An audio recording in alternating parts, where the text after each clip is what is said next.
आईचं गुणगान खूप झालं, पण बिचाऱ्या बापाने काय केलं?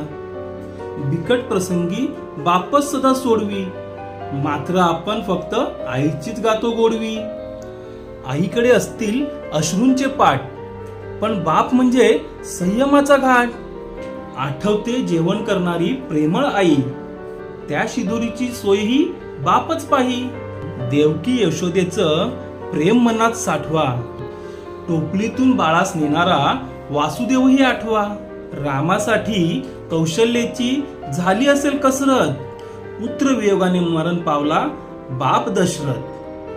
काटकसर करून मुलास देतो पॉकेट मनी, आपण मात्र वापरी पॅन्ट शर्ट जुनी.